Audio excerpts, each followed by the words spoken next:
This is Revathi. Video చూస్తున్న వారికి likes, కామెంట్స్‌తో support చేస్తున్న వారికి థ్యాంక్ యూ సో మచ్. మాంగళ్య బంధం ఎపిసోడ్ నెంబర్ 209. మన విద్యకి చదువు పూర్తయింది కాబట్టి తనకు పెళ్లి సంబంధాలు చూస్తే మంచిది శ్రీకర్ అంటుంది కళ్యాణి. పెళ్ళిడికొచ్చిన విద్య ఆ మాటలు విని అక్కడికొచ్చి, నో, నేను తేజ వదిన వచ్చే వరకు పెళ్లి చేసుకోను అన్నయ్య అంటుంది. విద్యతో పాటు కాస్త పెద్దవాళ్ళైన పవన్, సింధు, బిందు కూడా అక్కడికి వస్తారు. తేజ వెళ్ళి 5 సంవత్సరాలు అవుతుందమ్మా, తను తిరిగి వస్తుందనే నమ్మకం నాకు లేదు విద్య అంటాడు శ్రీకర్ బాధపడుతూ. అయితే నేను పెళ్లి చేసుకోకుండా ఇలాగే ఉంటాను అన్నయ్య. తేజ వదిన లేకుండా ఈ ఇంట్లో ఏ శుభకార్యం జరగటానికి వీల్లేదు అంటుంది విద్య కూడా బాధపడుతూ. అవును, మాకు తేజ వదిన కావాలి అన్నయ్య అని అడుగుతాడు పవన్. తేజ వదిన చూసి చాలా రోజులవుతుంది అంటుంది బిందు. అసలు తేజ వదిన ఈ ఇల్లు వదిలిపెట్టి ఎందుకు వెళ్ళింది అని అడుగుతుంది సింధు. సింధు అలా అనగానే కళ్యాణికి తేజని బయటికి గెంటింది గుర్తొచ్చి కన్నీళ్ళు తిరుగుతుంటాయి. దాదాపు శ్రీకర్ పరిస్థితి కూడా అదే. తేజని గుర్తు చేయగానే బామ్మగారు కూడా కన్నీళ్ళు పెట్టుకుంటూ, తేజ మీద నీకు మాత్రమే మమకారం ఉందనుకుంటున్నావా విద్య, మాకు లేదనుకుంటున్నావా అని అడుగుతుంది. అవును విద్య, తేజ లేకుండా ఈ ఇంట్లో శుభకార్యం చేయాలంటే మాకు కూడా కష్టంగానే ఉంది. కానీ ఏ వయసులో జరగాల్సిన ముచ్చట ఆ వయసులో జరగాలి తల్లి అంటాడు తాతగారు. నీకు మంచి సంబంధాలు వస్తున్నాయి విద్య, మా మాట విని పెళ్లి చేసుకోమ్మా అంటుంది సుశీల. మీ తోటి వాళ్ళందరికీ పెళ్ళిళ్ళు అయిపోతున్నాయి కదా విద్య, నువ్వు కూడా వివాహం చేసుకుంటే మంచిదమ్మా అంటాడు బాబాయ్ మురళి. లేదు బాబాయ్, మీరు ఎంత చెప్పినా తేజ వదిన లేకుండా నేను పెళ్లి చేసుకోను అని చెప్పి విద్య కన్నీళ్ళు పెట్టుకుంటూ వెళ్ళిపోతుంది. అవును, తేజ వదిన వచ్చే వరకు విద్యక్క పెళ్లికి వెయిట్ చేద్దాం అని మిగతా 3 పిల్లలు కూడా చెప్పి వెళ్ళిపోతారు. ఇది వరస, ఎంత చెప్పినా నీ చెల్లెలు వినడం లేదు శ్రీకర్ అంటుంది కళ్యాణి. కొన్ని రోజులు పోనివమ్మా, నిదానంగా తన్ని ఒప్పిద్దాము అని చెప్పి శ్రీకర్ పైనున్న రూంలోకి వెళ్తాడు. ఆ రూంలో ఇప్పుడు తేజతో కలిసి దిగిన ఫోటోలన్నీ గోడ మీద అందంగా కనిపిస్తుంటాయి. అంటే ఆ రూంలో ఎటు చూసినా తేజ జ్ఞాపకాలే కనిపిస్తుంటాయి. ఆ జ్ఞాపకాలు చూడగానే శ్రీకర్ కలలో కన్నీళ్ళు తిరుగుతూ, పెద్ద బాస్ అంటూ నా వెంట పడి తిరిగే నువ్వు నన్ను వదిలి ఎలా ఉండగలుగుతున్నావు తేజ? నా మీద, ఈ కుటుంబం మీద నీకు కాస్త కూడా కనికరం కలగటం లేదా? ఇంట్లో చిన్న పిల్లలతో సహా నిన్నే కలవరిస్తున్నారు తేజ. ఇప్పటికైనా మా మీద దయ ఉంచి తిరిగి ఇంటికి రావే. నేను తండ్రినయ్యి 4 సంవత్సరాలు అవుతున్నా నాకు పుట్టింది బాబో పాపో తెలియని తండ్రిగా మిగిలాను. బహుశా పుట్టిన బిడ్డ గురించి తెలియని నాలాంటి తండ్రి నేను తప్ప ఇంకొకడు ఉండడేమో అని అనుకుంటూ కన్నీళ్ళు పెట్టుకుంటూ ఉంటాడు. కొద్దిసేపటికి కన్నీళ్ళు తుడుచుకొని ఆఫీస్ ల్యాప్టాప్ తీసుకుని ఆఫీస్కు సంబంధించిన డీటెయిల్స్ చూస్తుంటాడు. ఏంటి పెద్ద బాస్, నన్ను పట్టించుకోకుండా ఎప్పుడు చూసినా తెల్లపెట్ట పట్టుకొని బిల్లలు నొక్కుతూ ఉంటారు అని తేజ పక్కనే కూర్చుని అడుగుతున్నట్టుగా ఊహించుకుంటూ ఉంటాడు. తేజ వెళ్ళి సంవత్సరాలు అవుతున్నా తన అమాయకపు మాటలు, చేష్టలు శ్రీకర్ పదే పదే గుర్తు తెచ్చుకొని ఇలా కాలం గడుపుతూ వచ్చాడు. అరవింద్, పవిత్ర వాళ్ళ గారాల పట్టి అయిన అంజుని వాళ్ళ ఇద్దరి మధ్యలో కూర్చోబెట్టుకొని హోంవర్క్ చేస్తుంటారు. ఇంకా నీటిగా రాయాలమ్మా, ఇలా రాస్తే రైటింగ్ కుదరదు అంటాడు అరవింద్. మీ డాడీది చెప్పేది విను అంజు, నువ్వు గుడ్ గర్ల్వి కదా, బాగా చదువుతావు, అలాగే రైటింగ్ కూడా మంచిగా రాయాలి అని పవిత్ర కూడా చెప్తుంది. అలాగే మమ్మీ, అలాగే డాడీ, మీరు చెప్పినట్టే నా రైటింగ్ మార్చుకుంటాను అంటూ అంజు రాస్తుంటుంది. అప్పుడే శ్రీకర్ కొన్ని ఫ్రూట్స్, టాయ్స్ తీసుకుని లోపలికొచ్చి అంజు అని పిలుస్తాడు. శ్రీకర్ గొంతు వినగానే అంజు పాప సంతోషపడుతూ పెద్దనాన్నా అంటూ వాళ్ళ మధ్యలో నుంచి దిగి పరిగెత్తుకుంటూ వెళ్ళి శ్రీకర్ కాల్ని చుట్టుకుంటుంది. అది చూసి అరవింద్, పవిత్ర సంతోషపడుతుంటారు. శ్రీకర్ అంజుని ఎత్తుకొని ముద్దు చేసి, "ఏం చేస్తున్నావు తల్లి?" అని అడుగుతాడు. "మమ్మీ డాడీ కలిసి నాకు హోంవర్క్ చేస్తున్నారు పెద్దనాన్న" అని ముద్దులలికే మాటలతో చెప్తుంది. "ఓకే, నీకోసం టాయ్స్ తెచ్చాను, ఇవి తీసుకో" అని ఆ ప్యాకింగ్ కవర్స్ తనకిస్తాడు. "థ్యాంక్ యూ పెద్దనాన్న" అని కాస్త మోడ్రన్ డ్రెస్కి తగ్గట్టు ఏ స్టైల్తో క్యూట్గా ఉన్న అంజు వాటిని తీసుకుని లోపలికి వెళ్తుంది. శ్రీకర్ వెళ్తున్న పాప వైపు ఆరాధనగా చూస్తూ, "నాకు కూతురు పుట్టి ఉంటే అంజు అంతే ఉంటుందేమో" అని అనుకుంటాడు. సాకేత్ వాళ్ళు కూడా దేవుని తీసుకుని వస్తానన్న శ్రీకర్ ఇంకా రాలేదేంటో అంటూ అరవింద్ దగ్గరికి వస్తుంటాడు. "వస్తున్నారంట, దారిలోనే ఉన్నారు, ఇప్పుడే నాకు ఫోన్ చేశారు" అని శ్రీకర్ అంటూ ఉండగానే, "నేను వచ్చేశాను" అంటూ దేవు గొంతు వినిపిస్తుంది. ముగ్గురు అటువైపుగా చూసేసరికి దేవుతో పాటు సాకేత్, సాత్విక కూడా కనిపిస్తారు. "హాయ్ నానా" అంటూ శ్రీకర్ దేవుని కూడా ఎత్తుకుంటాడు. దేవు కూడా మేనమామ మెడ చుట్టూ చేతులు అల్లేసి హత్తుకుంటాడు. శ్రీకర్, దేవ్ మధ్య ఉన్న అనుబంధాన్ని చూసి సాకేత్, సాత్విక సంతోషపడుతుంటారు. ఇక పిల్లలతో కలిసి వీళ్ళు అందరూ ఒకే దగ్గర ఉంటే చరణ్ నుంచి ఖచ్చితంగా వీడియో కాల్ రావాల్సిందే. అందరూ ఫోన్లో చరణ్ ఫ్యామిలీతో మాట్లాడుతూ ఉంటారు. చిన్ను, చైతు కూడా కాస్త పెద్దవాళ్ళుగా కనిపిస్తుంటారు. కొద్దిసేపటికి అంజు, దేవ్ గార్డెన్లో ఆడుకుంటూ ఉంటారు. శ్రీకర్ ఆ ఇద్దరి పిల్లల్ని చూస్తూ, "తేజ వెళ్ళకపోయి ఉంటే ఇద్దరు కాస్త ముగ్గురుగా కలిసి ఆడుకునేవాళ్ళు" అని మనసులో అనుకుంటాడు. ఒక్క శ్రీకరే కాదు, సాకేత్, సాత్విక, అరవింద్, పవిత్ర కూడా అలాగే అనుకొని బాధపడుతుంటారు. వర్ధన్ రూమ్లో కూర్చొని ఆఫీస్ ల్యాప్టాప్ చూస్తుండగా హనీ లోపలికొచ్చి, "హాయ్ వర్ధన్" అంటుంది.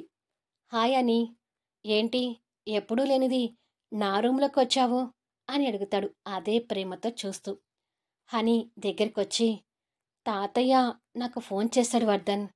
త్వరలో మా అన్నయ్య హేమంత్ని రాజారాం గ్రూప్ ఆఫ్ ఇండస్ట్రీస్కి చైర్మన్గా, నిన్ను సీఈఓగా చేయాలని తాతయ్య అభిప్రాయపడుతున్నారని నీకు తెలుసు కదా" అని అడుగుతుంది.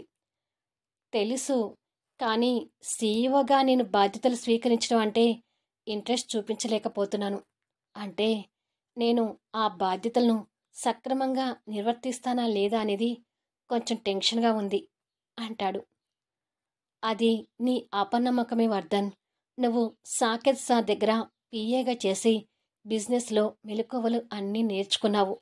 నువ్వు ఈ పదవి చేపడితే నీ బాధ్యతలను సక్రమంగా నిర్వర్తిస్తావనే నమ్మకం నాకుంది వర్ధన్. దయచేసి తాతయ్య కోరికను కాదనకు" అంటుంది హని. "సరే, ఆలోచిస్తాను" అంటాడు వర్ధన్. "ఆలోచించటం కాదు, నువ్వే సీఈఓ, అంతే. నువ్వు ఒప్పుకున్నావని నేను తాతయ్యకి చెప్తాను" అని చెప్పి హని వెళ్ళబోతుంటే, "హని, ఒక్క నిమిషం" అంటాడు వర్ధన్. "ఏంటి" అని అడుగుతుంది హని. 4 సంవత్సరాల క్రితం నీకు ప్రపోజ్ చేశాను. అప్పటినుంచి నీ అంగీకారం కోసం ఎదురు చూస్తూనే ఉన్నాను" అంటాడు. "నా నిర్ణయం కూడా అప్పుడే చెప్పాను కదా వర్ధన్, ఇంకా నా కోసం ఎదురు చూడటం ఎందుకు" అని అడుగుతుంది హని. "నేను చాలా ఇష్టపడుతున్నాను హని. నువ్వు ఎప్పటిలా పొగరుగా ఉండి ఉంటే నీ మీద ఇష్టం కలగకపోయేదేమో. కానీ నువ్వు ఎప్పుడైతే మారిపోయావని తెలిసిందో అప్పుడే నీ మీద మమకారం పెరుగుతూ వచ్చింది. ఈ 4 ఏళ్లే కాదు, నీ అనుమతి కోసం ఈ జన్మంతా ఎదురు చూస్తూనే ఉంటాను" అని చెప్పి వెళ్ళిపోతుంటాడు. హని వెళ్తున్న వర్ధన్ వైపు బాధగా చూస్తుంటుంది. ఒకరోజు సాకేత్, అరవింద్ ఓ ప్రాజెక్ట్ గురించి ముంబై వెళ్లాల్సి వచ్చి దాని గురించి మాట్లాడుతూ ఉంటారు. "నేనిక్కడ జనరల్ బోర్డ్ ఆఫ్ మీటింగ్కి అటెండ్ కావాలి కాబట్టి ఈ ప్రాజెక్ట్ పని మీద ముంబై నువ్వు వెళ్ళిరా అరవింద్" అంటాడు సాకేత్.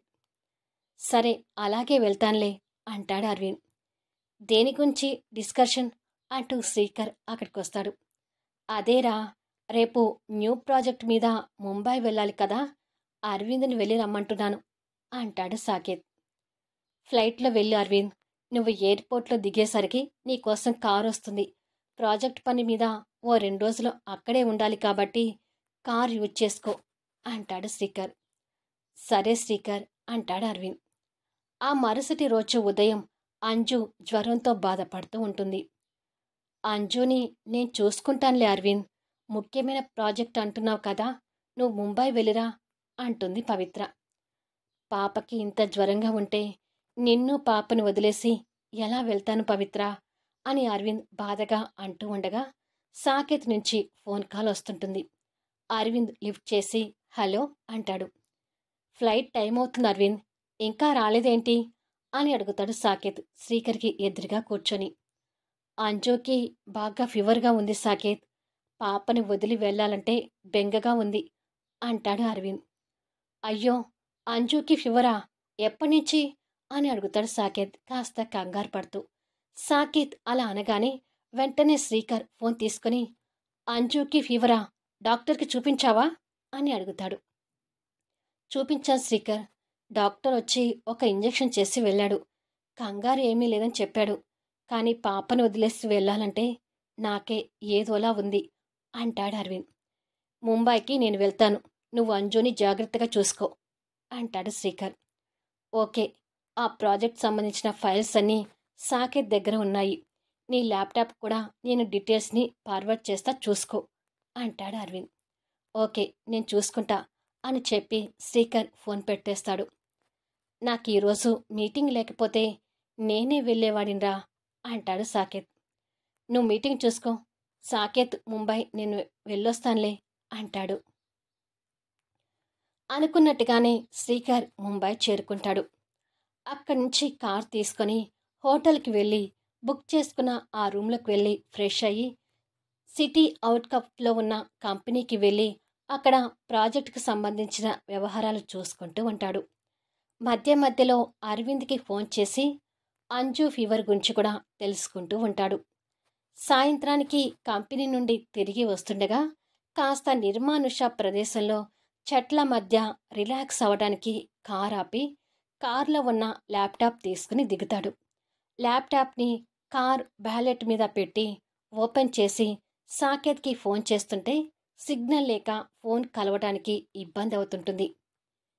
ఈ ఏరియాలో సిగ్నల్ రావట్లేదేంటి అనుకుంటూ శ్రీకర్ ల్యాప్టాప్ అక్కడే పెట్టి ఫోన్ తీసుకుని కాస్త పక్కగా వెళ్ళి సిగ్నల్ కోసం ప్రయత్నం చేస్తుంటాడు. ఇలా కొద్దిసేపటికి చెట్టు చాటు నుండి ఎవరో అదంతా గమనిస్తున్నట్టుగా చిన్న చిన్న అడుగుల శబ్దం ఆ ప్రదేశంలో వినిపిస్తూ ఉంటుంది. శ్రీకర్ ఏదో అనుమానంతో వెనక్కి తిరిగి చూసేసరికి బ్యాలెట్ మీద పెట్టిన ల్యాప్టాప్ కనిపించదు. ఓ గాడ్, ఎవరో ల్యాప్టాప్ని దొంగిలించారు అని అనుకొని కార్ దగ్గరకు వచ్చి అటువైపుగా చూసేసరికి ఓ 4 సంవత్సరాల పాప బుడి అడుగులతో లేడీ పిల్లలాగా పరిగెడుతూ వెనకగా కనిపిస్తుంటుంది. ఆ దృశ్యం చూసి ఆశ్చర్యపోతుంటాడు. ఇక అక్కడ ఏ జనసంచారం లేకపోవడంతో పాపనే ల్యాప్టాప్ తీసుకుని వెళుతుందని శ్రీకర్కి అర్థమై పరిగెడుతున్న ఆ పాప వైపు చూస్తూ, పాపా, అలా దొంగతనం చేయకూడదు, తప్పమ్మా, ఆ ల్యాప్టాప్ ఇచ్చేసి వెళ్ళు అంటూ ఆ పాప వెంట పడుతుంటాడు. ల్యాప్టాప్ పట్టుకొని వెళ్తున్న ఆ పాప ఆ మాటలు విని వెనక్కి తిరిగి శ్రీకర్ని చూస్తుంది. ఆ పాప కాస్త చీఫ్ రకం పొట్టి గౌన్ వేసుకొని మెడ వరకు పడుతూ విరబోసిన చింపిరి జుట్టుతో ముద్దుగా బొద్దుగా మిడిగూట్లు వేసుకుని శ్రీకర్ కంట పడుతుంది. ఆ పాప అలా కనపడగానే తనతో ఏదో బంధం ఉన్నట్టు గుర్తుగా శ్రీకర్ ఆ పాపని అలాగే కన్ను రెప్ప వేయకుండా చూస్తుంటాడు. ఆ పాప కూడా మిడిగూడ్లు వేసుకొని చూస్తూ తన చిట్టి చేతుల్లో జారిపోతున్న ల్యాప్టాప్ని గట్టిగా పట్టుకొని మరో చేతితో చిందరవందరంగా ముందల పాడుతున్న జుట్టుని వెనక్కి అనుకుంటూ, ఈ తెల్లపెట్ట నాకు కావాలి, ఈ తెల్లపెట్టెలో బిల్లలు నొక్కడం అంటే నాకు చాలా ఇష్టం, నేను ఈ తెల్లపెట్టెను దొంగిలించి తీసుకెళ్తున్నాను అని ముద్దుగా పదాలు పలికి మళ్ళీ లేడీ పిల్లలాగా పరిగెడుతూ ఉంటుంది. పాప మాటలకి శ్రీకర్ ఒక్కసారిగా స్టన్ అయిపోయి, తెల్లపెట్ట బిల్లలా అని అనుకోగానే ఎమోషనల్తో కన్నీళ్ళు వస్తుంటాయి.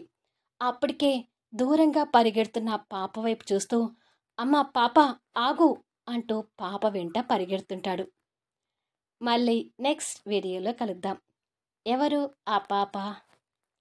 కథ నచ్చితే లైక్ చేయండి, కామెంట్ షేర్ చేయండి, సబ్స్క్రైబ్ చేసుకుని ఛానల్ షేర్ చేస్తూ సపోర్ట్ చేయండి. Thanks for listening.